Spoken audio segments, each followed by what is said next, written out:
In 1933, Hitler wins the election. So the very first thing that happens is that the Zionist Federation of Germany sends him a message, a secret message. It wasn't published until 1963. Okay? Wow. All right. Well, in other words, this is, That's how hey, history works. I got a deal, I mean, here's my deal, Well, you don't talk about that until decades later. Right. So let me read you what they sent to Hitler, all right? And understand, this document, there's no doubt about its authenticity. The translation that I have was done by Lucy Davidovich, who was a famous Jewish historian, all that kind of good stuff, okay? And this is what they say. It is our opinion that an answer to the Jewish question truly satisfying to the national state can be brought about only with the collaboration of the Jewish movement that aims at a social, cultural, and moral renewal of Jewry. Zionism believes that a rebirth of national life, such as is occurring in German life, through adhesion to Christian and national values, must also take place in the Jewish national group. For the Jew, too, origin, religion, community of faith, and group consciousness must be of decisive significance in the shaping of his life. Okay? Mm-hmm. And then they go on.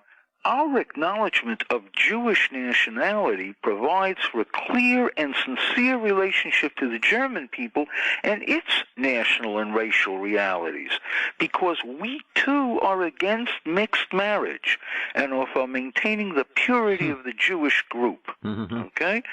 And then it says, for its practical aim, Zionism hopes to be able to win the collaboration even of a government fundamentally hostile to Jews, because in dealing with the Jewish question, not sentimentalities are involved, but a real problem whose solution interests all people and at the present moment, especially the German people.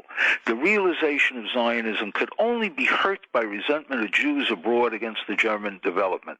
Boycott propaganda, such as is currently being carried on against Germany in many ways, is in essence un-Zionist, because Zionism wants not only to do battle, but to convince and to build.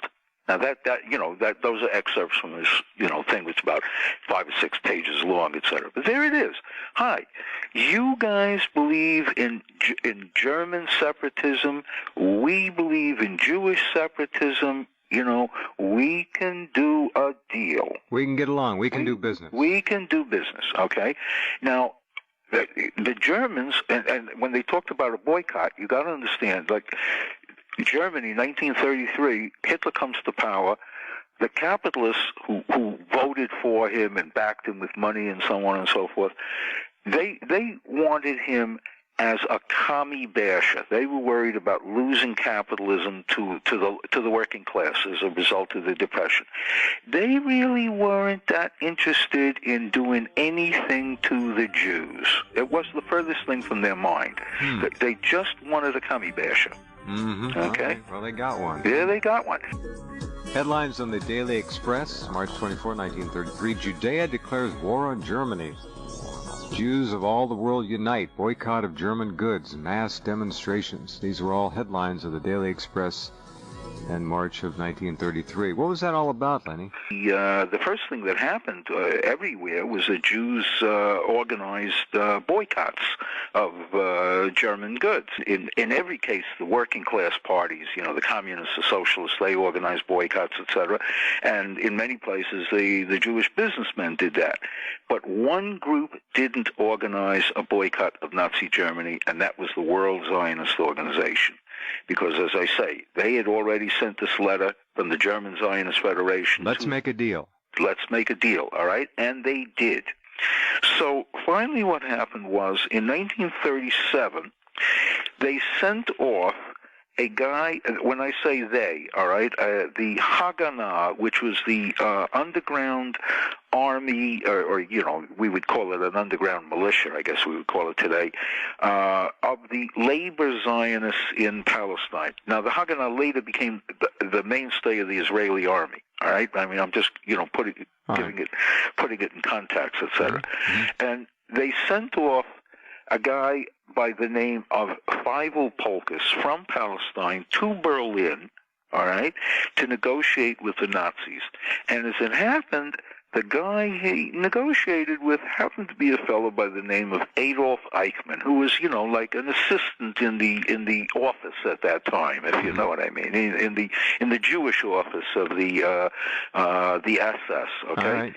Now, after the war, the Americans captured, and the British captured all these German files. So we have all the, we're dealing now with Eichmann, who's the ultimate German bureaucrat, We don't do nothing unless we write it down on paper, right. and we have the stamps on it, Mm-hmm. So we got this stuff after the war, all right? This is Eichmann's report, and he's talking about Polkus. He says, in political outlook, Polkus is a national Zionist.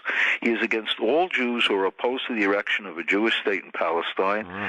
As a Haganah man, he fights against communism and all strivings towards British-Arab friendship. I want you to repeat that.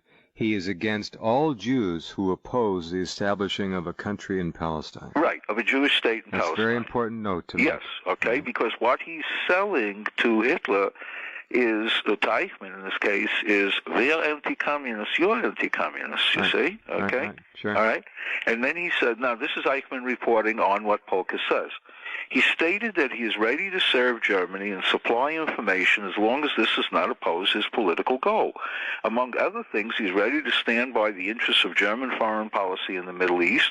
He will try to find the German Reich the oil sources without affecting British spheres of influence, all on the condition that Germany will assist Jewish immigration to Palestine. Live on Channel 5, this is the 10 o'clock news with Deborah Norville.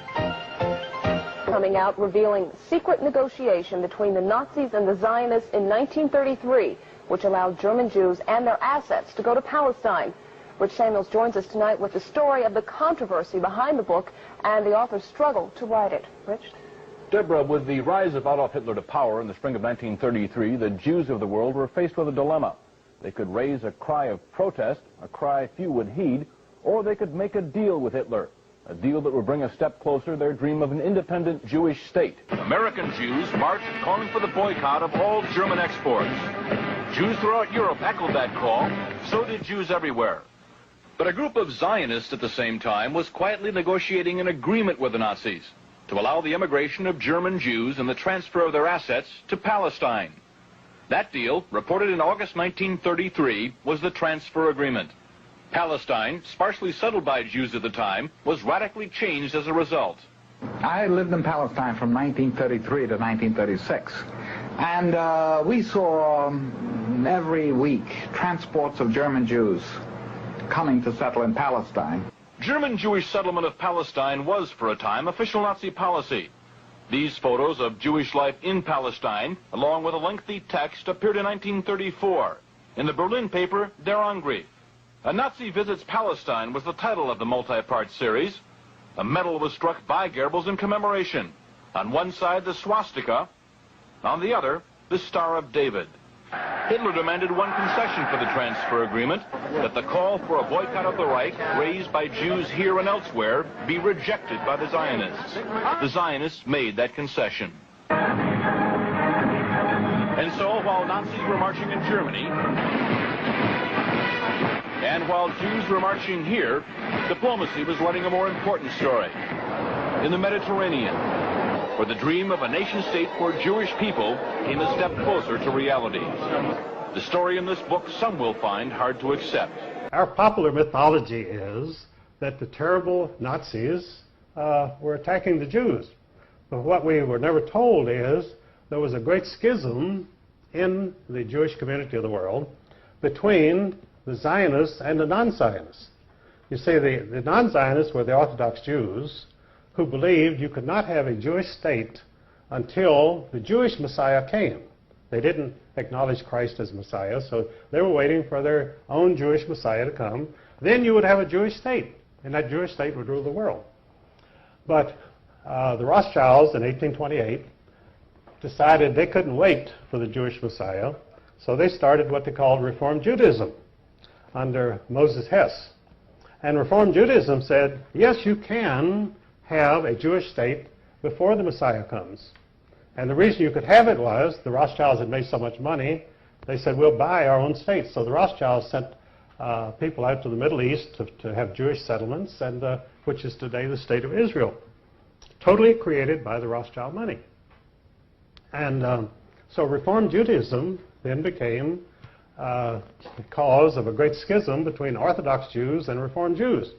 Now, no one has ever told you this, I'm sure, but you think that the Jewish community is monolithic. In fact, it's split sharply down the middle. But even today, they have riots in the Jewish parliament between the Orthodox Jews and the Reform Jews. And they cannot agree on anything because the basic premise is a fundamental disagreement over whether a Jewish state should even exist today. So in Germany in 1923, the German Jews were quite prosperous and quite happy, and they were not interested in becoming Zionists, and they were not interested in going to Palestine. After all, they had beautiful mansions in Germany, they had symphony orchestras, they had art, they had everything, and they were accepted in the community. As Ezra Pound said, Germany was the least anti-Jewish country in Europe. When you went over into Poland and Russia, you had very strong feeling against Jews. But in Germany, they were accepted and happy, so why would you ever have an anti-Jewish government in Germany? And of course, Hitler, allying himself with the Zionists, he said, after all, you're right. He said, we have the same goals.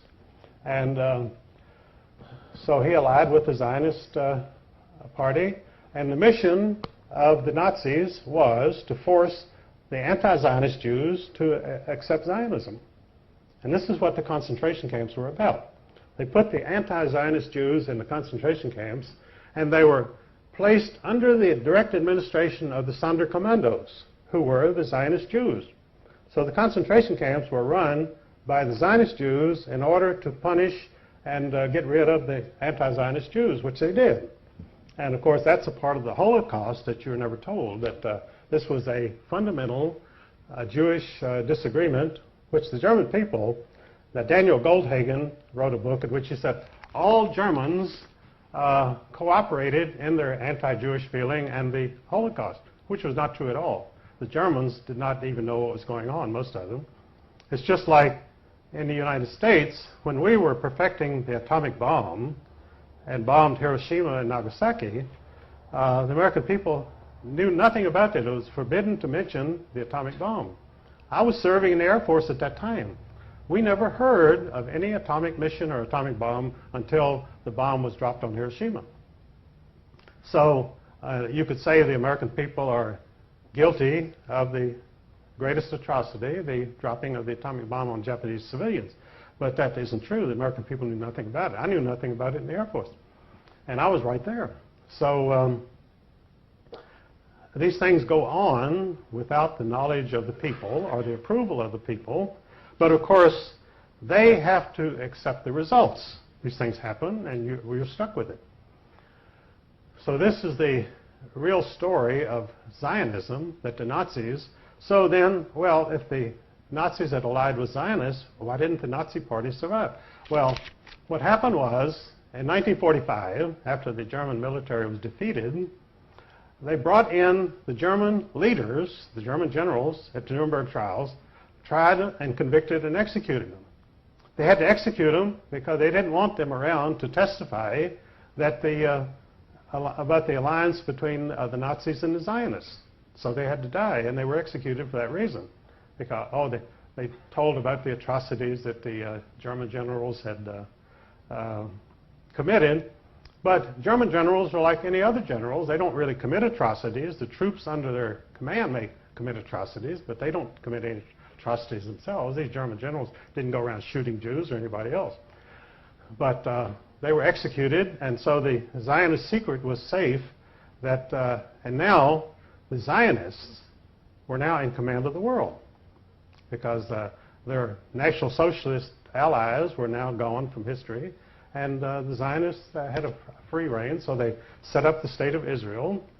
And in fact, some Jews themselves even claim that there should be a statue to Adolf Hitler in Israel because he created the State of Israel, which is absolutely true.